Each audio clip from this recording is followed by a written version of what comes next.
제3권사의 은혜로운 찬양 참으로 감사합니다. 제가 지난 수요일 날 대전의 오정교회에 가서 말씀을 전했는데요.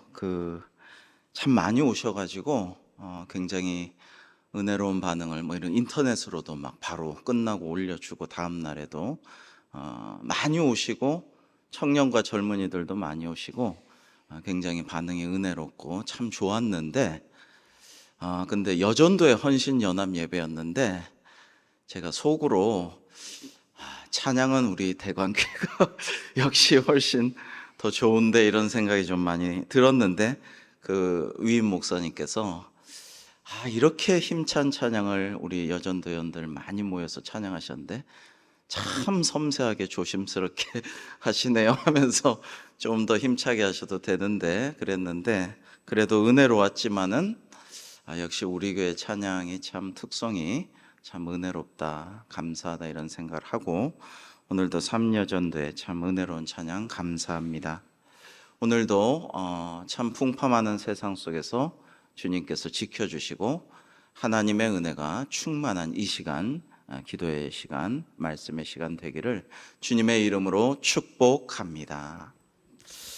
오늘 새벽에 말씀드렸습니다마는 어제 노회일로 저녁에 이제 아내랑 그 노회원들 이렇게 영성 여행 훈련 이런 게 있어가지고 좀 이렇게 가는데 제가 그 십몇 년 전에 수원 고속도로에서 오중추돌의 중앙에서 뒤로 받치고 앞으로 치고 피할 수 없는 사건이 한번 있었습니다마는 온 가족 한번 입원한 적이 있었습니다마는 거의 자동차 사고가 접촉사고도 내는 적이 거의 없거든요. 거의 그냥 사고를 안 내요. 근데 그 안양제일교회로 가고 있었는데 완전 사각에서 배달 오토바이가 확 뛰어드는데 와 정말 아찔해가지고 그냥 있는 힘껏 이렇게 차를 이렇게 틀었는데 만약에 우편에 뒤에서 차가 왔으면은 큰 사고가 났어요.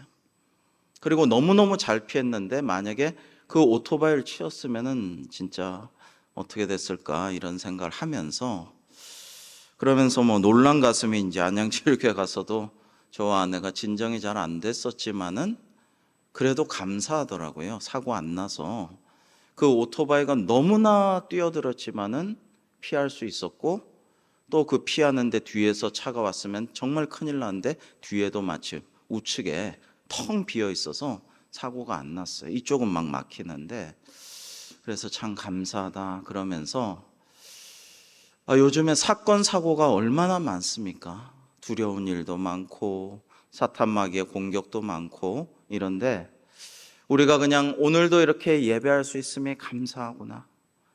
오늘도 신방에서 참 은혜로운 신방을 좀 오랫동안 좀 수요일이지만 했는데요. 굉장히 은혜로웠어요. 그래서 이런 일상이 참 감사하다.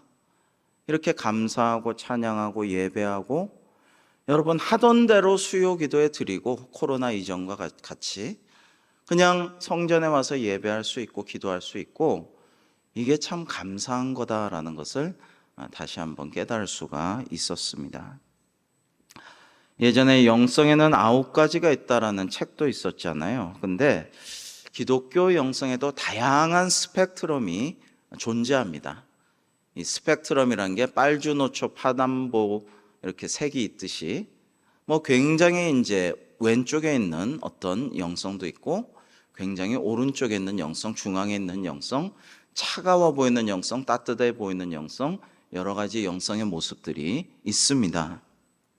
자, 그래서 제가 예수님께서 마귀를 물리쳐 주신 후에 원래는 독립운동하다가 옥고를 치르고 이랬지만은 성령 충만해서 전국에 참 놀라운 부흥회의 기적을 일으킨 이용도 목사님, 감리교회 목사님. 그 다음에 1907년 평양 대붕운동의 기수이며 원래 길도사였지만 믿음을 가진 후 평생 요한계시록을 10,000번 읽고 그 종말론에 관한 설교를 하셨던 장로교회 길선주 목사님. 그 다음에 이적 증명이란 책이 나올 정도로 치유은사로 유명한 남대문교회 김익도 목사님 등 이런 분들도 대표적인 영성가라고 할 수 있다라고 말씀을 드렸습니다. 원래 여러분 길도인은요, 길선주 목사님은 기록에 보면 공중부양도 가능했다고 그러고요, 차력에 능했다 그래요. 이빨로 밧줄, 쇠사슬 이런 걸 묶어서 트럭을 끌고 굉장히 초인적인 능력을 발휘했는데, 유교를 깊이 공부하고 새벽 예불 빠지지 않고 불교에도 헌신하고 그러다 도를 닦아서 차력과 도술에 능하고 공중부양도 잘했어요. 이분은 한약방 한의사였어요. 돈도 많이 벌었어요. 유명한 한약방 한의사였어요. 그런데 하나님을 만나게 되고 장로님이 되었다가 평양대붕운동을 기수로 일으키고 새벽 기도 운동도 일으키고, 그 다음에 이제 처음 목사님이 되어서 이제 1907년에 우리나라 최초의 7명의 목사님으로 이렇게 안수받고, 그러고 전국의 부흥운동을 일으켰죠. 그런가 하면 이제 김익도 목사님은 하도 이적과 기사가 많아서 주로 치유죠. 이적 증명이라는 책까지 나왔다.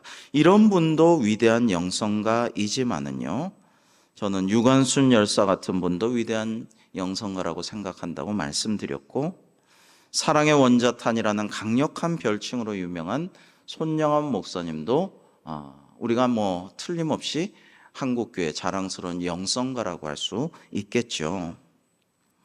독립운동가이며 선교사였던 감리교회 손정도 목사님이라고 있습니다. 감리교회에서는 참 크게 추앙하는 분인데요, 사회개혁을 위해 헌신한 영성가도 있습니다. 여러분, 굉장히 개인적이고 따스한 어머니 같고 치유의 역사가 일어나는 성령님의 역사를 전파하는 마더 테레사 같은, 수녀 같은 그런 분도 있죠. 오늘 그런 분 한 분 소개를 하려고 합니다만은, 그런가 하면은 독립운동이나 사회개혁이나 이런 걸 위해서 크게 헌신하는 성령 충만한 영성가도 있는 것입니다. 여러분, 예수님께서 그리스도 취임사를, 메시아 취임사를 통해서 공적인 영성, 공공성 이런 것을 강조를 하셨다라는 것을 우리가 기억을 해야 됩니다. 회당에 나아가셔서 처음으로 나는 그리스도로 메시아로 이런 일을 하겠다라는 걸 선포하시면서 이사야 61장을 읽으시는 대목이 누가복음 4장에 나오죠. 18절을, 누가복음 4장 18절을 한번 보실까요? 여기 보시면, 주의 성령이 내게 임하셨으니 이는 가난한 자에게 복음을 전하게 하시려고 내게 기름을 부으시고 나를 보내사 포로된 자에게 자유를, 눈먼 자에게 다시 보게 함을 전파하며 눌린 자를 자유롭게 하고, 19절은 주의 은혜의 해를 전파하게 하려 하심이라 하였더라고 말씀하셨습니다. 주의 은혜의 해는 희년을 의미합니다. 모든 것이 자유와 해방과 안식을 누리는 해를 의미하는 것입니다. 여러분, 이런 것을 생각하면 사회가 발전하고 개혁하게 하기 위해서 또 억눌린 자를 풀어주고 눈먼 자를 보게 하고 이런 희년을 이루기 위해서 성령의 인도하심을 받는 영성가들도 있다라는 것을 당연히 우리가 생각할 수가 있습니다. 오늘은 아주 유명한 분이라고도 할 수 있지만 사실 우리가 거의 모르는 분이죠. 그러나 참 이런 훌륭한 영성가도 있구나, 아시는 분은 또 아실 거예요. 이런 것을 우리가 좀 몇 차례에 걸쳐서 나눠보려고 합니다. 첫 번째로 오늘은 토착적인 여성 영성가 전진 전도사의 삶을 우리가 좀 보려고 합니다. 이 전진 전도사님은 1912년 충남 논산시 양촌면에서 전희균 목사님의 맏딸로 태어났습니다. 아버지 전희균 목사는 미션 스쿨인 공주 영명학교와 서울 배재학당 및 협성신학교, 협성하면은 이 감리교 쪽이에요. 그래서 현재 감리교 신학대학교 졸업 후에 함경도 원산중앙교에서 목회를 했고 원산 루시 여학교에서 교목으로서 학생들에게 신앙교육을 시켰습니다. 그 덕분에 이 전진 전도사는 원산 루시 여학교와 협성신학교를 마치고 본격적인 사역을 할 수가 있었죠. 이어서 서울의 이태원 감리교회, 논산제일감리교회 등에서 전도사 생활을 했습니다. 그런데 일제가 신사참배를 막 강요하거든요. 그리고 정신대 강제 징집을 시키려고 했습니다. 그래서 원산의 집으로 돌아와서 원산중앙교회 전도사로 활동을 했습니다. 그러다가 1943년, 여러분 45년 8월 15일 해방됐으니까 일제가 막바지 발악을 하던 때이죠. 그때에 일본군이 조선 여성을 잡아다가 위안부로 삼으려고 혈안이 되자 서둘러서 결혼을 했어요. 근데 원래 이 전진 전도사님은 결혼하려고 안 했어요. 하나님께 자신을 드리는 그런 삶을 살고 싶었어요. 수녀들처럼 하나님께 예수님을 신랑 삼아서 살고 싶다, 이런 생각을 하였습니다마는 일본군이 하도 이렇게 신사참배 강요와 정신대 끌려가는 압박을 가하니까 그것 때문에 독신으로 살고자 했던 그의 계획에 차질이 생겼고 부모님도 강요하여서 어쩔 수 없이 결혼을 하게 되었습니다. 이후에 옛날에 많이 그랬지만 남편의 숱한 폭력과 무단 가출, 옛날에 그 남편들이 집 나가면은 그냥 돈 써들고 나가서 놀면서 안 들어오는 거예요. 집에 돈도 안 갖다 주고. 그런 남편들이 많았어요. 좀 있는 집안 남자들이 더 그랬죠. 못된 그런 버릇을 들여가지고. 그래도 여자들은 참아야 되고 무조건 견뎌야 되고 삼종지도 따르라 이런 말을 들으면서 살았죠. 그걸 기독교가 해방시켜 준 거거든요. 그래서 이 전진 전도사는 아들과 함께 홀로 쓸쓸히 그냥 집에 남게 되었어요. 그런데 이러한 상처뿐인 결혼의 고난은 훗날 많은 가정에 어려움을 겪는 여성들에게 상담 치유자의 역할을 하는 반면교사가 되는 기회가 되었습니다. 여러분, 상처 입은 치유자라는 헨리 뉴엔의 유명한 책이 있습니다만은 내가 상처를 받음으로써 다른 상처 입은 자를 위로할 수 있게 된다라는 이야기입니다. 사실 예수님이야말로 정말 상처 입은 그러한 상처 입은 치유자셨죠. 예수님은 우리에게 이렇게 말씀하실 수가 있을 거예요. 너 아주 궁극적으로는, 극단적으로는 너 죽어봤어? 난 죽어봤어. 이렇게 말씀하실 수가 있죠. 예수님은 모든 고난을 겪으셨고 배신과 치욕과 모욕과 아픔과 상처를 다 겪으셨고 심지어 죽어도 보셨어요. 그래서 우리를 위로하실 수가 능히 있으신 것이죠. 여러분, 제가 오늘 전진 전도사의 삶을 나누려고 준비하면서 우리 대광교에서도 가보셨다고 들었습니다. 제가 2019년인가요? 노회 시차로에서 수련회를, 국내 성지 순례를 이제 전남 신안 증도로 갔었어요. 거기에는 누가 있으십니까? 그 문중경 전도사님이라는 분이 계시죠. 우리 교회에서도 갔다 왔다고, 국내 성지 순례를 다녀오셨다고 들었습니다.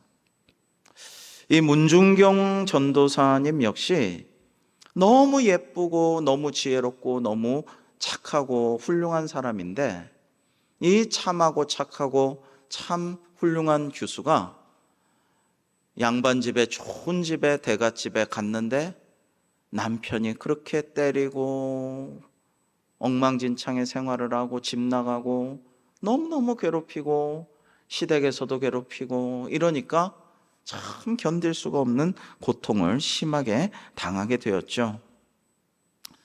그런 여러 가지 심한 고통을 겪은 후에 어떻게 돼요? 하나님만 의지하게 되는 거예요. 기도하게 되고 말씀 읽게 되고 찬송하게 되고 온전히 하나님만 의지하게 되니까 영성가로 거듭나게 되는 거예요. 그리고 전도하게 돼요. 기쁨이 넘쳐가지고 이렇게 고생스럽고 죽는 게 낫다, 죽고 싶다 싶었던 나를 성령 충만하게 하시고 기쁨이 넘치게 하시니 이거를 전해야겠다. 전하지 않고는 내가 살 수 없다 해가지고 그렇게 전하게 되잖아요. 이 문중경 전도사님과 참 유사하다 이런 생각을 했어요. 그래서 제가 오늘 또 최근에 어린 자녀손이 먼저 하늘로 올라가서 하나님 품에 안긴 가정을 오늘 좀 오래 신방을 하였는데, 찬양하고 기도하고 하나님 말씀으로 위로하고 천국 소망을 함께 나눴는데 참 은혜롭고 감사하고 너무 좋다고, 너무 감사하다고, 우리 교회 최고라고 하면서 그렇게 오랫동안 대화하고 은혜로운 시간을 나눴는데요. 여러분, 욥 이야기를 했어요. 얼마 전에 주일 설교에도 기억하시겠지만 욥 이야기를 하지 않았습니까? 욥이 의인인데 죄 없이 고난을 받았잖아요. 그런데 나중에 하나님께서 배로 복을 주셨지만은 먼저 10명의 자녀를 잃어버린 그 자녀는 다시 돌아오지 않았어요. 그죠? 하늘로 갔는데 하늘나라 갔을 거예요. 예배하고 늘 번제 드리고 이랬으니까.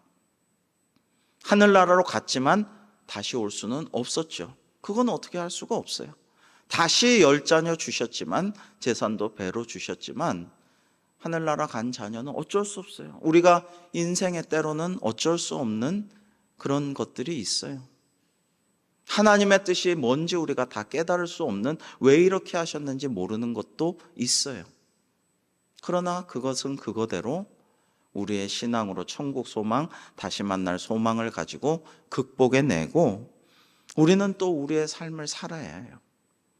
그래서 제가 지난번에 섬기던 교회는, 저번에도 말씀드렸지만은, 목사님들과 장로님들이 원로 목사님 비롯해서 많은 은퇴 장로님, 원로 장로님, 현직 장로님들이 이상하게 그렇게 자녀를 먼저 떠나보낸 경우가 참 많은데, 그걸로 인해 무너지거나 신앙이 도태되거나 이런 분 한 분도 없고, 더 신앙이 훌륭하고 위대해져서 많은 사람들에게 위로를 주고, 저분도 저렇게 훌륭하신데 나도 힘내야지. 이상하게 제가 시무할 때도 해외 갔다가, 여행 갔다가 그냥 갑자기 버스에 받쳐서 말하자면 객사죠. 그렇게 몇몇 가정들이 있었습니다마는, 그렇게 원로 목사님을 비롯해서 먼저 그렇게 아들을 너무나도 장성하여서 집안의 기둥이 되고 모두가 부러워하고 신앙도 좋고 능력 있고 참 착하고 잘생기고 이런 아들이 갔지만은, 그런 거를 극복해내고 믿음의 본을 보신 장로님, 너무 아름답고 착하고 똑똑하고 신앙 좋은 어린 딸을 잃은 목사님, 이런 분들이 위로하면 위로가 되는 거예요. 그 가정에서.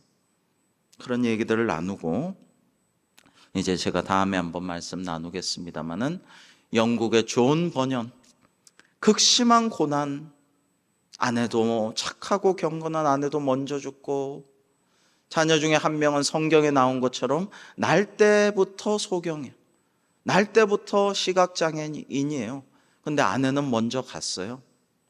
자기는 하나님께 모든 걸 바치겠노라고 서원했는데 너무 고생스럽고 가난해.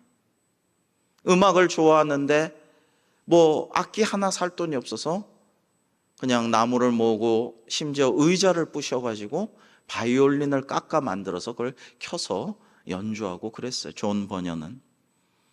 근데 존 버년이 열심히 설교했지만은, 또 설교했다고 허락도 안 받고 설교했다고 12년이나 옥살이했지만은, 그 가운데 철로의 역정이라는 위대한 책을 쓰게 되었거든요. 제가 무슨 말씀을 드리냐면은, 우리에게 주어지는 어떠한 고난, 하나님께서 허락하시는 고난에는 뜻이 있어요. 고난에는 뜻이 있습니다. 그래서 물론 싫지만, 피하고 싶지만, 아프고 힘들고 고통스럽고 그만 좀 지나갔으면 좋겠지만은, 좋은 건 물론 아니에요. 그러나 고난에는 뜻이 있고 그 고난을 통해서 우리를 연단시키고 은혜롭게 하시고 성숙시키시고 다른 사람들을 고치고 치유하고 도와주라는 뜻이 담겨 있다라는 것입니다. 자, 그래서 제가 오늘 이 고난 중에서도 하나님께 영광 돌린 전진 전도사의 삶을 좀 우리가 함께 나누면서 좀 생각해 보는 그런 시간을 가지려고 해요. 여러분이 전진 전도사가 루시 여학교 여학생 시절에 수학여행을 금강산으로 갔어요. 금강산으로 갔는데 너무 좋잖아요. 아름답잖아요. 세계적인 명산이잖아요. 근데 신계사라는 절에서 어떤 목사님이 수양하고 있는 것을 봤어요. 여러분 그 옛날 그 초기 한국 교회 문서들을 보면 그 미국이나 호주나 이런 데서 오신 선교사님들이 마땅히 어디 가서 휴양시설 없잖아요. 절에 갑니다. 절에 가가지고 물론 거기서 예불 절대로 안 하죠. 목탁 두드리는 거 아니죠. 그냥 문화 체험하면서 요즘 말로 하면 템플스테이. 이번에 조계종에서 그 템플스테이 확 개방해가지고 말하자면 히트 쳤죠. 이 어려운 시기에 절 다 개방할 테니까 와라 그러니까 이 가기 뭐 힘든 뭐 체육관이나 뭐 기숙사나 뭐 대학이나 이런 데보다 우리나라의 조계종 템플스테이 안 그래도 궁금했는데 하면서 사람들이 가면서 거기 간 잼버리 대원들은 아마 상당히 좋아했지 않을까 이런 생각을 좀 합니다.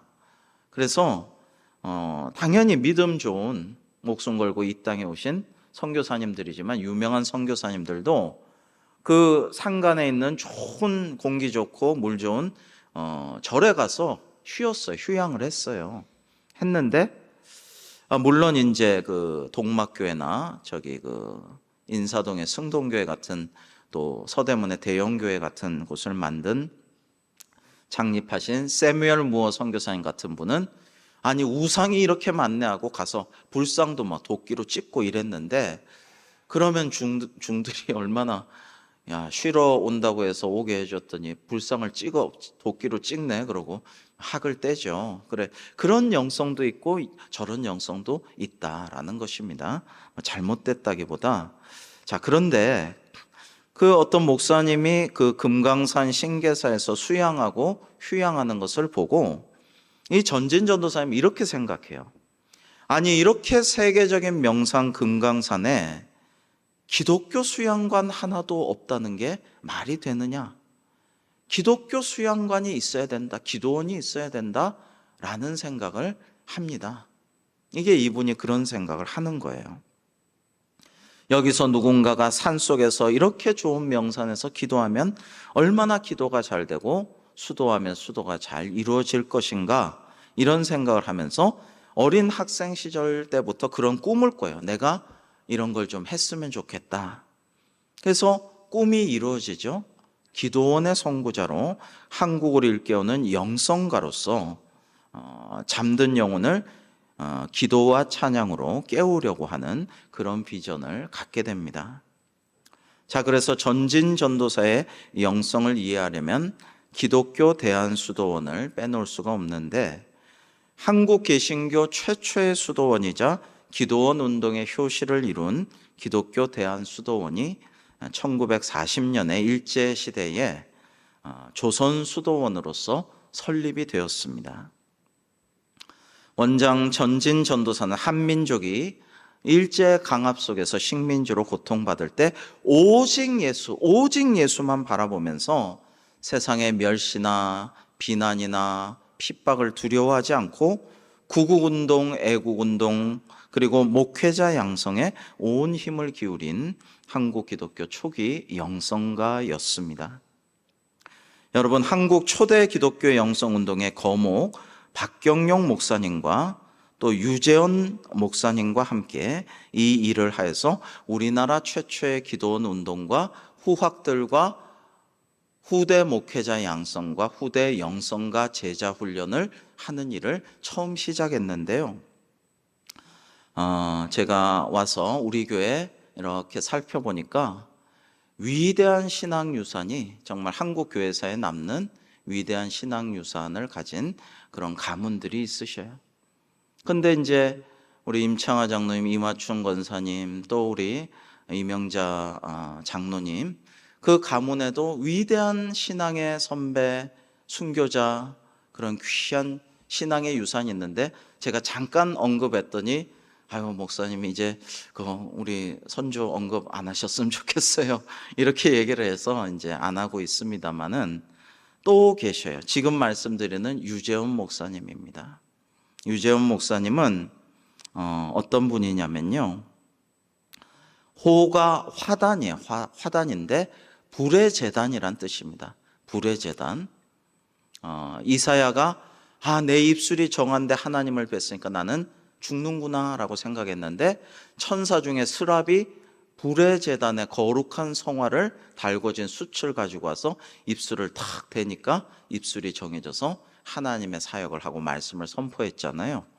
그런 의미죠. 불의 제단, 화단이 호이시고, 1926년에 60 독립 만세 운동을 주도를 하셔서 일본 유학 시 항일 운동으로 감옥에 투옥된 독립 운동가셨습니다. 이분은 이 장로교회, 우리 통합 측, 예전에는 통합 측, 합동 측 갈리기 전이죠. 일제 시대니까 그냥 장로교회인데 장로교회 목사님이셨어요. 근데 저희 외할아버지신 고 천세광 목사님은 성결교회 출신이신데 같이 60만세 운동을 주도하고 또 서대문 감옥소에서 옥고를 치르시고 이렇게 하셨는데요. 옛날에는 이런 교계가 서로 연합을 했어요.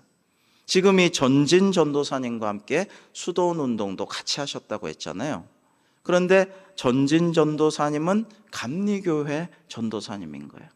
그러니까 감리교회, 장로교회, 성결교회, 이런 이단이 아닌 다 같은 하나님의 교회가, 교단은 다르지만 독립운동이라든지 만세운동이라든지 여러 가지 좋은 일들에 힘을 합쳐서 열심히 함께 해 나가는 전통이 있다라는 것입니다. 자, 아까 말씀드린, 제가 이렇게 떠오르는 게 이유가 있어요. 전남 신안 증도의 문중경 선교사님이, 전도사님이 생각이 났고, 전진 전도사님은 함경도, 원산 이런 데서 활동을 많이 하셨다라고 했는데, 이 감리교는요, 장로교와 지역을 나눴습니다. 미국과 호주의 장로교회, 감리교회 선교사님들이 우리나라에 많이 들어왔는데, 서울이나 평양이나 이렇게 큰 대처는 서로 들어가서 열심히 하지만은, 좀 이렇게 작은 비교적 지방에 가서는 우리 너무 싸우지 말고 우리가 주된 선교지를 좀 정해서 서로 예의를 갖추고 양보합시다. 이래가지고 이게 X자로 나뉘어요. 그러니까 평안도 쪽, 저쪽에 서북 지역 쪽하고 이 경상도 쪽은 이렇게 내려오는 흐름은 장로교 전통이 쭉, 장로교가 주로 그쪽에 가서 선교를 많이 했어요. 중간에 서울 같은 데는 뭐 할 수 없이 같이 하지만, 그런가 하면은 이렇게 X자로 이쪽에서 내려오는 함경도 쪽에서 호남 쪽으로 내려오는 이 흐름은 감리교 쪽에서 많이 선교를 했어요. 자, 그래가지고 지금도 함경도 쪽은 못 가지만은 전라도 쪽에 가면 감리교회가 많이 있음을 알 수가 있고요. 그쪽에서 순교자들이 굉장히 많이 나왔어요. 그래서 전라남도 쪽에 가면 감리교회 순교자들이 그렇게 많습니다. 장로교도 많이 있지만은요, 그렇게 많이 있습니다. 자, 그래서 이 유재헌 목사님은 갑성회를 창립한 교육 계몽가이시기도 했고, 한국 최초의 개신교 수도원인 대한수도원을 설립하셨고요. 신안 애국 청년회를 조직하셨고, 그리고 이분의 가장 우리 한국 교회가 기억하고 기념하고 고마워해야 할 것은 복음성가의 아버지셨어요. 한국 복음성가의 아버지셨어요. 그래서 부흥회 때 적극적으로 복음성가를 스스로 작시하고 작곡하고 노래하고 하면서 아주 은혜로운 복음성가를 많이 부르셨어요. 우리 제이톤스, 제가 요즘에 가끔 이렇게 나가서 설교하거나 예배하면은 참 우리 제이톤스가 얼마나 훌륭한가 이런 생각을 해요. 참 잘하고 참 훌륭해요.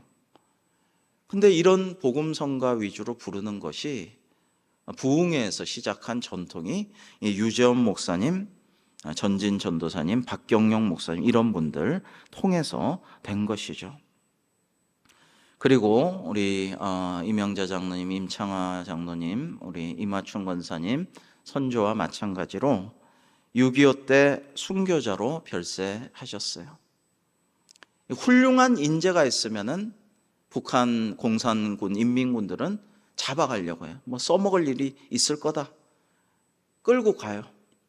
근데 가다가 너무 지치고 힘들고 기침하고 쓰러지고 이러면은 죽여버리고 가죠. 그래서 이제 납북되다가 순교하셨어요. 우리 교회 우리 유영영 권사님 오늘도 또 이렇게 찬양을 도우셨는데 반주해 주셨는데 유영영 권사님이 바로 이 유재원 목사님의 장손녀이시죠. 그런데 여러분 지금도 이 유재원 목사님과 전진 전도사 이런 분들이 세운 한국 최초의 수도원들이 서울의 삼각산이나 이런 데 남아 있어요. 한국 최초의 기도원들, 수도원들이 남아 있어요. 여러분 이런 믿음의 유산이 얼마나 귀합니까? 그래서 여러분 인터넷 같은 거 그냥 찾아보면 유재원 목사님 이렇게 이야기를 소개하는 그런 인터넷을 보면은요, 주기철 목사님이나 손양원 목사님과 비견할 만한 신앙의 유산을 남기신 분이다 이렇게 나와 있습니다. 혹시 우리 유재원 목사님의 은혜로운 설교와 찬양과 여러 가지 행적을 궁금해하시는 분은 2017년에 책이 나왔어요. 제가 또 받았어요. 이전에 섬기던 교회에서도 그 자손이 계셨어요. 그래가지고 그 이야기를 나누고 듣고 신방하면은 같이 기도하고 이랬는데 예수 없는 천국은 내가 원치 않고 예수 있는 지옥도 나 싫지 않도다라는 2017년에 유재원 목사님에 대한 책이 있습니다. 한번 보시면 많은 은혜가 되리라 생각을 합니다. 자, 이 전진 전도사는 일본 식민지대 서름과 이후의 해방, 6.25 전쟁 직후 죽음과 가난, 그리고 좌우 대립 이데올로기 싸움에 깊은 상처를 받고 헤매는 이들의 기도의 어머니가 되어 주었습니다. 여러분 전쟁을 치르고 나면 통계적으로 많은 국민, 많은 백성들이 미친다 그래요. 정신병을 앓고 귀신 들리고 트라우마가 있으니까. 그렇지 않겠어요? 아버지와 아들이 서로 좌우 이념으로 대립해서 뭐 죽창으로 찔러 죽이고 거기에 대해서 또 보복하고 이런 일들이 끔찍하게 일어났는데 미치기도 하고 트라우마에 시달리기도 하고 귀신 들리기도 하고 이런 일이 많이 일어나게 돼요. 지금 러시아도 지금 우크라이나도 지금 빨리 종전했으면 좋겠는데 참 걱정이 많고 기도가 절로 나옵니다. 왜냐하면 지금 무려 65세까지 예비군 소집을 하고 더 많은 징집을 지금 뭐 하려고 지금 러시아가 전쟁을 끝나는 게 아니라 확전하려고 막 이러는 상황이고요. 우크라이나도 물러나지 않으니까 그 전쟁의 상흔이 전쟁을 마치고 나서도 오랫동안 그 악한 영향력이 계속될 것입니다. 자, 그런데 이런 상처받고 헤매는 이들을 위해서 기도하고 위로하고 도와주는 이런 역할을 하기 위해서 전진 전도사는 애를 많이 썼습니다.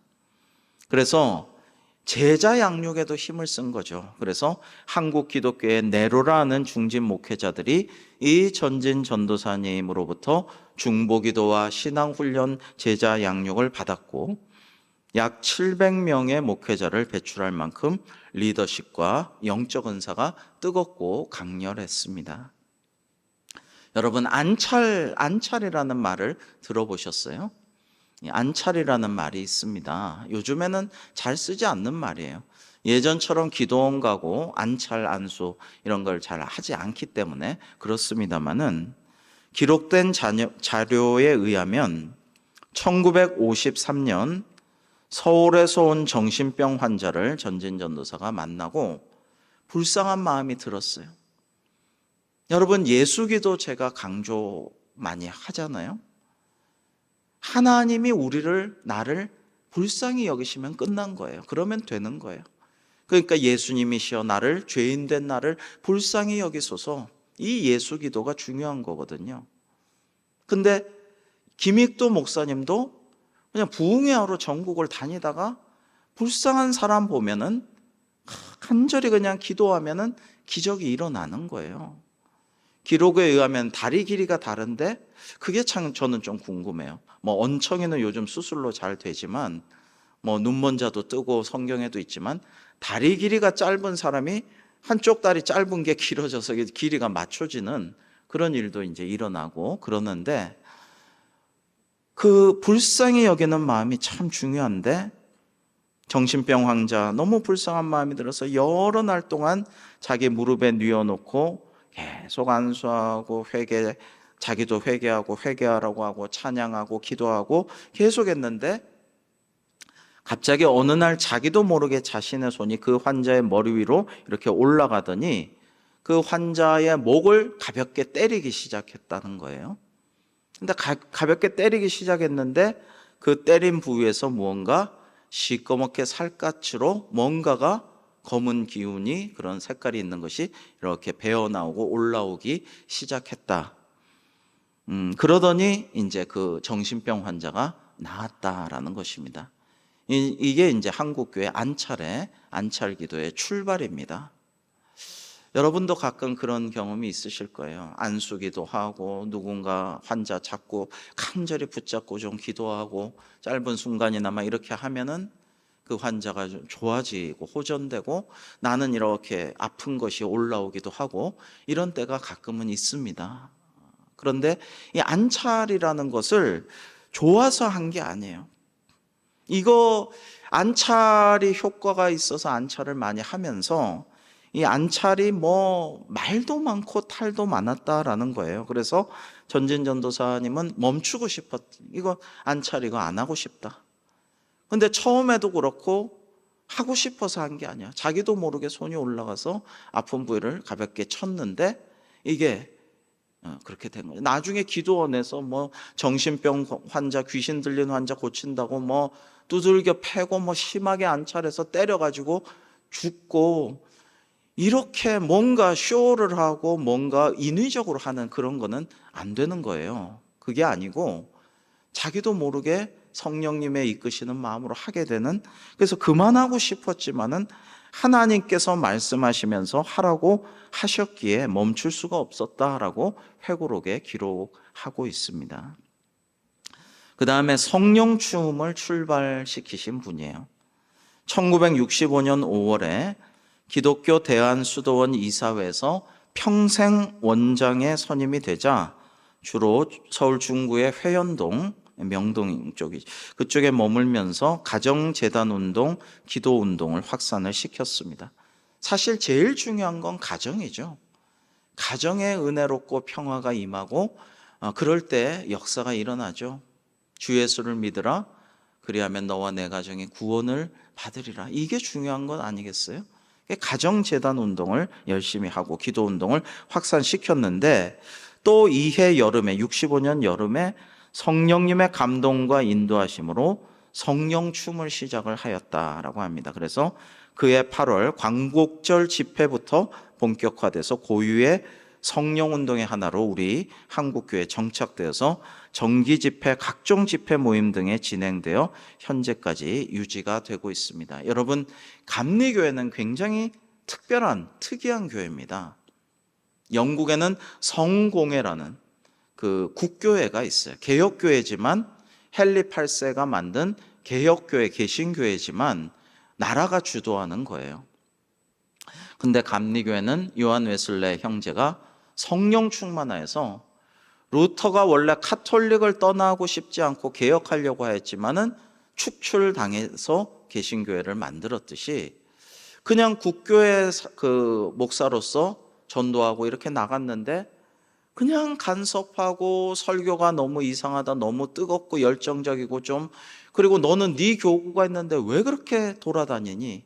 미국에 가서 인디안 선교도 하고 뭐 여기저기 선교하고 너 왜 그러니? 넌 정말 사고뭉치니까 주의 준다, 경고한다. 다음에 그러면 넌 잘린다. 이런 거예요. 요한 웨슬리 목사님이 한 유명한 말씀이 있죠. 세계가 나의 교구다. 1교구, 2교구만 내가 교구장이 아니라 전 세계가 나의 교구다라는 거죠. 그런데 결국에는 이제 축출을 당하니까 너무나 안타깝지만 감리교회가 이제 만들어지게 되는 것인데, 이 감리교회는 사실은 엘리트들이 공부를 많이 하고 지적인 사람들이 많이 이렇게 시작하고 출발하고 쭉 그런 사람들이 많이 있지만 동시에 굉장히 뜨거운 교회예요. 감리교회는 특성이 굉장히 뜨겁고 열정적이고 기도와 찬양을 중시하는 그런 교회입니다. 그 두 가지가 조화가 되어 있는 특별한 교회인데요. 이 또 감리교회 전도사로서 성령춤을 시작을 하였다. 성령님의 인도하심으로. 자, 여러분, 모든 종교의 영성가들, 특히 신비주의자들은 춤으로 자신의 영성을 표현하는 경우가 참 많습니다. 이슬람 같은 데도 있어요. 이슬람 같은 데는 뭐 탈레반이나 이런 사람들 보면은 경전만 중시하고 여성들을 핍박하고 너무 가부장적이고 엄격하고 고루하고 이렇지만은 그들 중에도 수피라는 신비주의자들, 영성가들이 있어요. 그들은 하루 종일 뱅글뱅글 돌면서 춤을 추기도 합니다. 요즘에 MBTI 우리 청년들 많이 좋아하고 너는 무슨 타입이냐 이런 얘기를 많이 나누는데 비슷한 걸로 애니어그램이란 것도 있어요. 근데 이 애니어그램이라는 성격 파악하는 프로그램이 이슬람 신비주의자 수피즘에서 나온 그런 프로그램입니다. 그런데 이 영성 중에서 성령의 춤으로써 자기의 마음, 자기의 환희, 자기의 기쁨, 열정 이런 거를 표현하는 것은 이게 뭐 이단이다, 이상하다 뭐 이렇다기보다는 어떤 점에서 보면 당연하다라는 생각도 들어요. 여러분, 기독교는 몸으로 하는 것을, 특히 개신교, 카톨릭도 뭐 정교회도 마찬가지지만 몸으로 하는 것이 굉장히 좀 제한되어 있는 그런 케이스가 있지만은 하나님은 모든 것을 만드셨고 모든 것을 우리가 하나님의 영광을 위해서는 허락하시기 때문에 저는 우리 주사랑 몸찬양단 참 은혜를 많이 받고 감동이 되고요. 요즘에 우리 어린이들의 그 어떤 워십 댄스 찬양에도 큰 감동을 받아요. 그런 것들이 굉장히 하나님께 또한 찬양처럼 영광을 돌리는 마찬가지의 일들이다라는 거죠. 팸플룻을 연주하든지 목소리로 찬양하든지 제이톤스에서 기타와 드럼으로 하나님께 영광 돌리든지 몸으로 하든지 다 마찬가지다. 성령춤도 그런 것이다라는 것입니다. 자, 그래서 우리 이 전진 전도사님은 이후에도 많은 어려운 사람을 돕고 교회를 여러 군데 세우고 미자리 교회를 돕고 임마누엘 수도원이 없어진 것을 안타깝게 여겨 16년간 기도하고 기금을 적립해서 1970년에 임마누엘 수도원을 재건하고 성전을 건축하고 이런 것들을 많이 했습니다. 그리고 부친을 기념한 유명한 장로님인데요. 부친을 기념한 룻 교회를 서울 경희대 학교 앞에 설립했고 또 81년에는 모친을 기념한 경택교회를 인천에 설립했습니다. 여러분, 미국이나 구미 선진국에서는요 이런 일이 많아요. 사실은 저희 이제 외가 쪽에서도 그런 일들을 같이 해서 지금 제3세계의 어려운 나라에 선조의 기념교회들을 지금 세워가고 있는데, 여러분, 우리 존경하는 장로님, 존경하는 목사님, 존경하는 우리 할머니 권사님 계셔서 우리 가문이 이렇게 은혜롭게 잘 살아갈 수 있게 되고 선한 영향력을 미치게 되고 부유하게 되고 그렇게 되었다, 일을 많이 할 수 있게 되었다, 그러면요 교회를 세우는 거예요. 교회를. 특히 어려운 나라, 복음이 전파되지 않은 나라, 이런 나라에 교회를 세워가지고 하나님께도 영광 돌려드리고 그곳에 하나님을 모르는 사람들을 구원시키고 그러면서 하나님께 모든 영광을 돌려야 되겠지만은 우리 조상의 부친의 모친의 할머니 할아버지의 기념교회를 세운다. 이게 얼마나 은혜로운 일이고 자랑스럽고 보람 있는 일입니까? 가끔 우리가 도서관이나 뭐 이런 데 가면은 박물관 가보면은 누구 이름의 방, 또 서가 한 칸만 해도 이렇게 서가 하나만 해도 누구 기증도서 하면서 이렇게 서가가 오롯이 중요한 도서관에 돼 있으면은 그걸 보면은 야, 참 이게 기념이 되는구나. 많은 사람들이 그 책을 보고 재밌어하고 도움도 되고 논문에도 인용하고 하면서 누구가 기적한 책 덕분에 이거를 많이 내가 도움을 받았다라고 하면은 보람 있는 일 아니구나. 여러분, 우리가 하나님이 건강을 주시고 재물을 주시고 은사를 주시고 시간과 여러 가지 능력을 주셨으면 이거를 어떻게 쓸까를 좀 생각을 해봐야 되겠어요. 어떻게 즐길 것인가만 생각하기보다는 뭐 얼마나 좀 잘 놀고 얼마나 잘 또 재테크를 해서 더 불릴까 보다는 이걸 가지고 어떻게 보람 있게 사용하고 하나님께 영광을 돌릴 것인가. 그래서 오늘 말씀해 보시면 그런즉 너희가 먹든지 마시든지 무엇을 하든지 다 하나님의 영광을 위하여 하라라고 말씀을 하십니다. 오늘 위로하고 이렇게 예배하고 교제 오래 나누고 이렇게 대화하고 했는데 그 댁에서는 앞으로 하나님께 영광 돌리는 삶을 살겠고 어려운 사람들에게 봉사하면서 살 겁니다. 그 얘기를 지난번에도 하셨는데 또 하고 또 하셔요. 그렇게 살기를 원합니다. 그것만이 보람이 되고 그것이 기쁨이 될 줄로 믿습니다. 이렇게 얘기하셔서 참 마음이 좋았어요. 감사했어요. 여러분, 유대인이나 헬라인이나 하나님의 교회 안에서나 거치는 자는 되지 말아라. 그냥 부딪히고 그냥 돌부리에 걸려서 꽈당 넘어지듯이 걸림돌이 되는 거치는 자가 되지 말고 자기의 유익을 구하지 말고 많은 사람의 유익을 위해서 사역하고 생활하고 그들이 구원받게 하라라고 오늘 말씀하시는데 우리 믿음의 선조들은 그런 분들이 참 많았어요. 참 많았어요. 훌륭한 분들이 참 많았어요. 자, 그래서 우리가 세 가지 유형을 좀 말씀을 드리려고 하는데 오늘 하나만 말씀드립니다. 이 전진 전도사님의 영성 유형은 많지만은 어떻게 다 말씀드릴 수가 있겠어요? 근데 경건주의 유형이에요. 정서적인 유형이죠. 기도하는 어머니, 찬양하고 춤추고 위로하고 후학들을 잘 양성해내는 어머니 같은 정서적인 경건주의, 그러니까 친밀감, 동질성, 공감, 자비심 이런 감정을 통해서 그러나 성경을 중심으로 하나님 말씀을 근본으로 잣대로 하여서 기준으로 삼아서 전도하고 선교하면서 후학을 양성하면서 공동체를 중시하면서 감정을 울리고 내 감정을 고양시키는 음악과 춤을 사용하면서 그것을 성경과 개인의 삶으로 연결하면서 간증하면서 하나님과의 친밀감에서 나오는 기쁨과 자유, 열정과 에너지, 경건과 성화를 향한 추구를 통해 공동체를 중시하는 그런 모습을 보였습니다.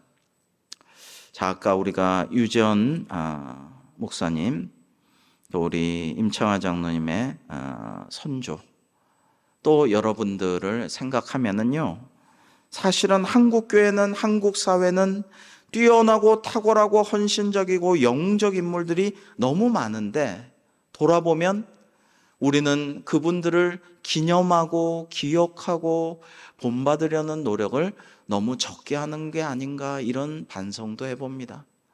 여러분, 일본에서 지하철에 떨어지는 사람을 올려보내고 자기는 죽었던 고 김수현 청년, 물론 아름답고 위대한 훌륭한 헌신자였지만 일본 사회는요, 본받을 만한 점인데 이 사람을 계속 추모해요.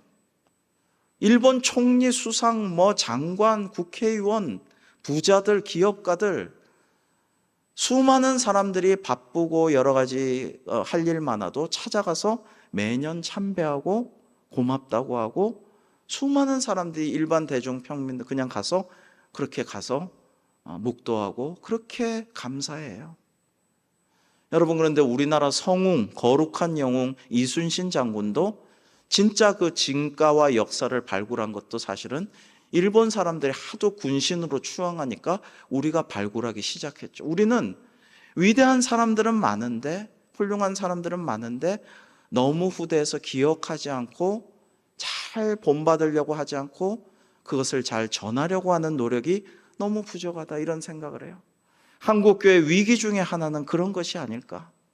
우리 교회가 공적인 영성을 위해서, 나라와 민족을 위해서, 선교를 위해서 얼마나 큰 일을 하고 의료와 교육과 봉사와 모든 면에서 얼마나 이 나라와 민족을 위해서 큰 일을 했는데 제대로 본받지 못하고 제대로 전수하고 가르치고 교육하지 못하니까 한국교회가 이런 비난과 조롱을 받고 있는데, 이건 사실 부당하거든요. 물론 초대형 교회들이 세습하고 여러 가지 잘못한 게 성적으로나 돈으로나 여러 가지 잘못한 게 있지만 이런 대접을 받는 것은 사실 부당한데, 우리가 충분히 기억하고 기념하고 공감하고 잘 가르치고 교육하고 못한 탓이 아닌가, 이런 생각도 하게 됩니다.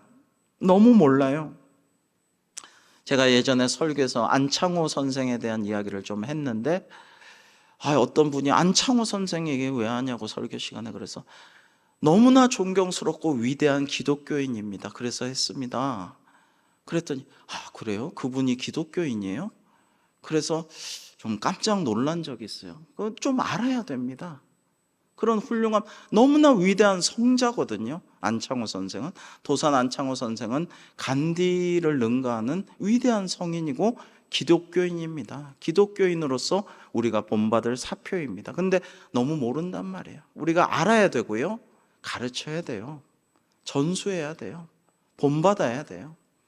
그래서 오늘 유재현 목사님과 함께 큰 일을 행하신 우리 전진 전도사님이라 한 여성 전도사를 우리가 한국교회 영성가로서 한번 나눠봤어요.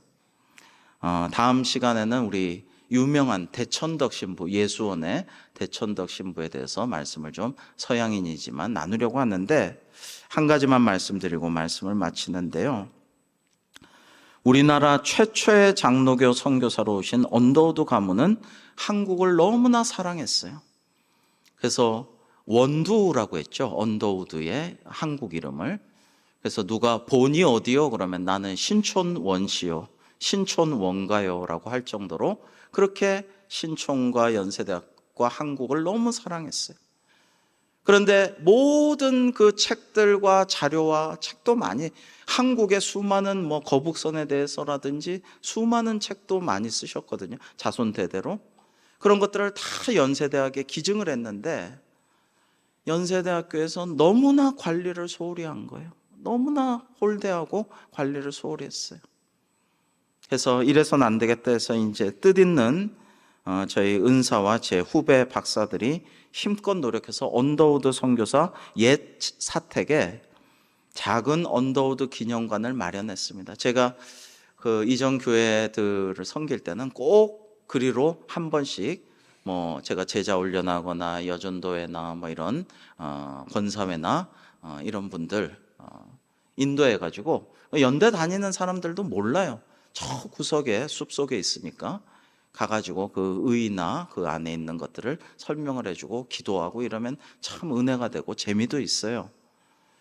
근데 그마저도 관리소홀로 시간이 지나고 홀라당 전수 타버렸어요. 언더우드 그 후대들은 계속 학교에 남아 있다가 계속 교수도 하고 살고 있다가 너무 이렇게 정성껏 사랑하면서 다 내어줬는데 너무 관리를 못 해주고 이러니까, 기념 안 하고 이러니까 그냥 그 후배들이 정말 너무 미안해하는 와중에 미국으로 떠나버렸습니다. 지금 언더우드 가문은 얼마 전에 미국으로 다 떠나버렸어요. 가버렸어요. 여러분, 너무 안타까운 일입니다. 우리가 정말 소중한 것이 무엇인가 생각하고 신앙의 유산을 귀하게 여기고 정말 그 믿음의 유산을 잘 본받아서 내가 체화하고 그것을 우리 후손들에게 잘 전수해 줘야 돼요. 이것이야말로 중요한, 이게 미래를 대비하는 길이에요. 우리가 이런 것들을 소홀히 함으로 큰 위기가 왔음을 다시 한번 생각하면서 정말 오늘 말씀대로 먹든지 마시든지 무엇을 하든지 다 하나님의 영광을 위하여 한 한국교회 영성가들을 기념하며 우리도 그와 같은 자가 되기를 꿈꾸며 자기를 복종시키고 하나님의 뜻을 실천하는 저와 여러분 되기를 주님의 이름으로 축복합니다. 기도하겠습니다. 하나님 아버지, 오늘 전진이라는 감리교회의 위대한 영성가의 영적인 리더십과 희생과 섬김의 영성을 다시 한번 돌아보며 저희들도 이 위기 시대에 더욱더 빛나는 영성을 갈고 닦으며 그것을 후대에 잘 모범적으로 전할 수 있도록 기도하는 시간이 되게 하여 주시옵소서. 예수님의 이름으로 기도하옵나이다. 아멘.